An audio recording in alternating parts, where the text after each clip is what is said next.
నమస్తే, నేను Sreeja, tarot card reader, crystal healer and manifestation coach. ఈ ఎపిసోడ్స్ లో మనం అన్ని జోడియాక్ సైన్స్ కి ఎలా ఉండబోతుందో టారో కార్డ్ ప్రెడిక్షన్స్ ద్వారా తెలుసుకుందాం. అలాగే మీలో ఎవరికన్నా టారో కార్డ్ రీడింగ్ కోర్స్ కానివ్వండి, క్రిస్టల్ హీలింగ్ కానివ్వండి, లెర్నింగ్ అబౌట్ క్రిస్టల్స్ అంటే క్రిస్టల్స్ గురించి వాటి పర్పస్ ఏంటి, అంటే మనకున్న పర్పస్ కి డిఫరెంట్ టైప్స్ ఆఫ్ క్రిస్టల్స్ ని ఎలా యూజ్ చేయాలి, జెన్యూన్ క్రిస్టల్స్ ని అలాగే ఫేక్ క్రిస్టల్స్ ని ఎలా ఐడెంటిఫై చేయాలి, ఇలా లెర్నింగ్ అబౌట్ క్రిస్టల్ అలాగే క్రిస్టల్ హీలింగ్ మేనిఫెస్టేషన్ కి సంబంధించిన కోర్స్ గురించి కానివ్వండి, ఏదైనా డీటెయిల్స్ కావాలనుకుంటే స్క్రీన్ మీద కనిపిస్తున్న నెంబర్స్ కి కాల్ చేసి ఎంక్వైరీ చేయొచ్చు. అలాగే మీలో ఎవరికైనా gem stone suggestion, crystal suggestion, original gem stones and crystals ఎవరికైనా కావాలి అనుకుంటే కూడా సేమ్ ఇదే నంబర్స్ మీద సంప్రదించవచ్చు. అంతేకాకుండా పర్సనల్ టారో కార్డ్ రీడింగ్ కోసం ఎవరికైనా ఇంట్రెస్ట్ ఉంటే, మీ పర్సనల్ టారో కార్డ్ రీడింగ్ చేయించుకోవాలి అని అనుకుంటే సేమ్ నంబర్స్ మీద మీరు కాంటాక్ట్ చేయొచ్చు. అలాగే మీ వ్యక్తిగత జీవితానికి సంబంధించిన స్టోన్ అంటే క్రిస్టల్ సజెషన్ కోసం కానివ్వండి, టారో కార్డ్ పర్సనల్ రీడింగ్ కోసం కూడా మనం సర్వీసెస్ అనేవి స్టార్ట్ చేసాం. అగైన్ కొన్ని రీజన్స్ వల్ల మనం చేయలేకపోయాం. ఒక 1 year ప్రాపర్ వీడియోస్ అనేవి సరిగా రాలేకపోయాయి. బట్ ఇప్పటి నుంచి కూడా ప్రతిదీ మేనిఫెస్టేషన్ అయినా, టారో కార్డ్ రీడింగ్ అయినా, క్రిస్టల్స్ కోసమైనా మన ఛానల్లో ఎప్పటికప్పుడు లేటెస్ట్ వీడియోస్ అన్ని పోస్ట్ అవుతూ ఉంటాయి. లైక్ చేయండి, షేర్ చేయండి, కామెంట్ చేయండి, సబ్స్క్రైబ్ చేసుకోండి. కామెంట్ సెక్షన్ లో మీరు ఏదైనా విషయాన్ని తెలుసుకోవాలనుకున్నా, ఏదైనా స్టోన్ గురించి కానీ, మేనిఫెస్టేషన్ డీటెయిల్స్ కానివ్వండి, ఏదైనా సరే రిచువల్స్ కానివ్వండి, మనీకి సంబంధించి దేని గురించి అయినా సరే మీకు డౌట్స్ ఉంటే కూడా మీరు కామెంట్స్ రూపంలో నాకు తెలియజేయచ్చు. Thank you so much. కన్యా రాశి టారో కార్డ్ ప్రెడిక్షన్స్ చూద్దాము. కన్యా రాశికి సంబంధించి ఫస్ట్ నెగిటివ్స్ మాట్లాడుకుందాం. నెగిటివ్ పాజిటివ్ చాలా ఈక్వల్గా ఉంది. యాక్చువల్గా నెగిటివ్ అంటే ఎక్స్ప్లెయిన్ చేసే ప్రయత్నం చేస్తాం. మీరు మీ లైఫ్లోంచి వెళ్ళిపోయిన పర్సన్స్ గురించి ఆలోచించడం, మీ వెనక మిమ్మల్ని ప్రేమించే వాళ్ళని మీరు గుర్తించకపోవటం, మీరెవరైతే ఇష్టపడ్డారో వాళ్ళు మిమ్మల్ని వదిలేసి వెళ్ళిపోయిన సందర్భంలో చాలా ఎమోషనల్కి గురవ్వటం, డిప్రెషన్, స్ట్రెస్, ఒకలాంటి ట్రోమాని ఫేస్ చేస్తూ ఇంకా ఇప్పటికీ అంటే నేను చాలా ప్రయారిటీ ఇచ్చాను, వాల్యూ ఇచ్చాను, ఇంపార్టెన్స్ ఇచ్చాను, బట్ అన్నిటినీ కన్సిడర్ చేయలేదు. నేను ఈ రిలేషన్షిప్లో చాలా ట్రాన్స్పరెంట్గా ఉన్నాను, ఏది దాచకుండా, అది ఫినాన్షియల్ ట్రాన్సాక్షన్స్ అయినా, పర్సనల్ విషయాలైనా, జాబ్కి సంబంధించిందైనా, ఏ విషయాలైనా సరే నేను చాలా ట్రాన్స్పరెంట్గా షేర్ చేశాను ప్రతిదీ కూడా.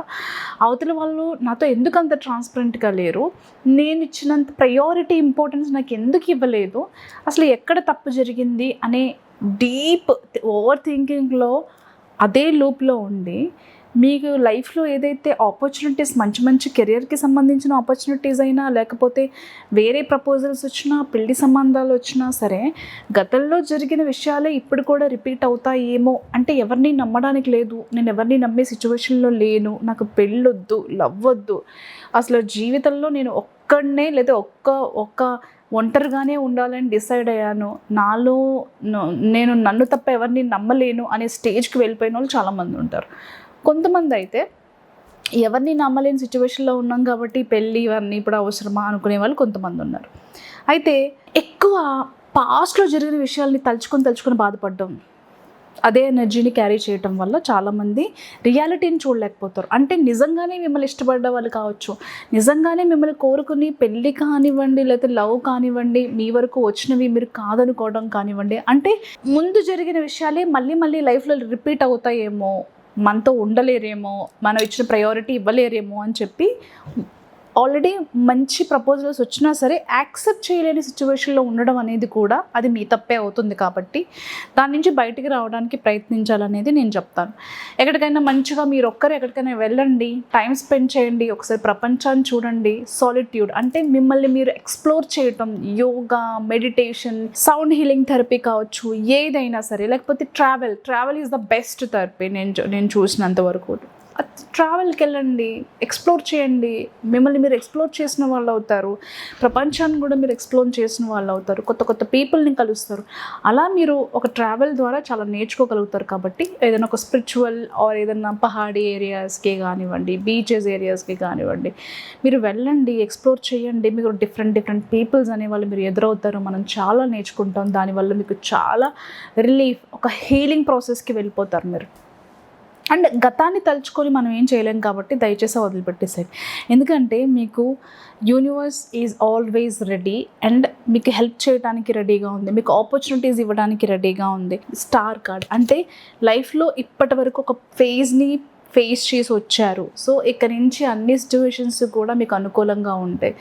మీకు ఒక గోల్డెన్ ఆపర్చునిటీ అనుకోండి, లైఫ్ ఒక యూటర్న్ తీసుకుంటుంది అని అనుకోండి, ఏదైనా అనుకోండి, ఆపర్చునిటీస్ అనేవి చాలా బాగున్నాయి. కెరియర్ పరంగా కావచ్చు, రిలేషన్షిప్ పరంగా కావచ్చు, బిజినెస్ పరంగా కావచ్చు, స్పిరిచువల్గా కావచ్చు, హెల్త్ విషయంగా కావచ్చు, ఏదైనా సరే ఈ 15 days టైంలో మీరు ఒక మంచి స్పిరిచువల్ జర్నీని ఎక్స్ప్లోర్ చేయటం కానివ్వండి, కొన్ని స్పిరిచువల్ ఈవెంట్స్కి వెళ్ళటం కానివ్వండి, మిమ్మల్ని మీరు ఎక్స్ప్లోర్ చేయడానికి యోగా, మెడిటేషన్ చేయడం కానివ్వండి, ఇవి చేస్తే మీరు ఇంటర్నల్గా మీ అంతటా మీరు క్రియేట్ చేసుకున్న నెగటివ్ బ్లాకేజెస్ ఏవైతే ఉన్నాయో వన్స్ మీ బాడీలో నుంచి అవి బ్రెత్ వర్క్స్ ద్వారా, యోగా ద్వారా, మెడిటేషన్ ద్వారా రిలీజ్ అయిపోతే మీ లైఫ్లో మీరు చాలా పాజిటివ్ ఎనర్జీని చూస్తారు. చాలా మంచి ఆపర్చునిటీస్ ఉన్నాయి, బిజినెస్లో ముందుకెళ్తారు. అంటే ఈ ఫేజ్ని ఫేస్ చేసే వాళ్ళ గురించి పక్కన పెట్టేస్తే బిజినెస్ గురించి మాట్లాడుకోవాల్సి వస్తే కనుక కన్యారాశికి సంబంధించి విమెన్ ఎంటర్ప్రినర్స్ ఎవరైతే ఉన్నారో ది బెస్ట్ ఆపర్చునిటీస్ వస్తాయి. మీ బిజినెస్లో ఎప్పుడు చూడలేనటువంటి మంచి ప్రాఫిట్స్ చూస్తారు.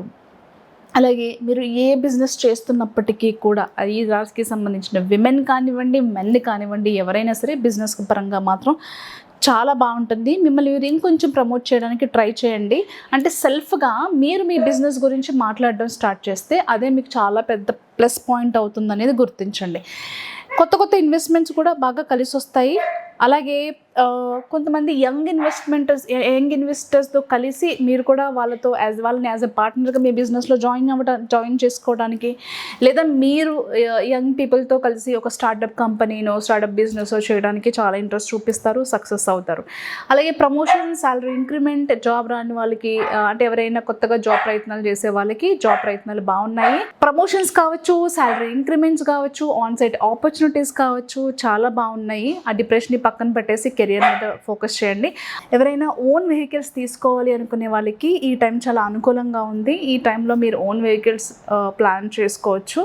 అలాగే ఉన్న వెహికల్స్ని సేల్ చేసి ఎవరైనా కొత్త వెహికల్స్ తీసుకోవాలి అనుకున్నా, అంటే ఈ ఆలోచనలతో చాలామంది ఉంటారు. వెహికల్ అప్గ్రేడ్ అవ్వాలనో, లేకపోతే మాకు కార్ లేదు, కార్ తీసుకోవాలి, లేకపోతే బైక్ తీసుకోవాలి, లేదా తప్పకుండా ప్లాన్ చేసుకుంటారు. అయితే ఇంకొకటి ఏంటంటే ఏదైనా బిజినెస్కి సంబంధించి ఏదైనా సరే స్టార్టింగ్లో మీరు డెడికేషన్తో స్టార్ట్ చేసింది ఏదైనా కొంచెం స్లో అయినప్పటికీ కూడా ఆ స్లో అనేది స్టార్టింగ్లో ప్రతి ఒక్కరికి అనిపిస్తుంది. బట్ మీకు పేషెన్స్, డెడికేషన్ చాలా ఇంపార్టెంట్ కాబట్టి బిజినెస్ విషయంలో మాత్రం కొంచెం పేషెన్స్గా ఉండండి.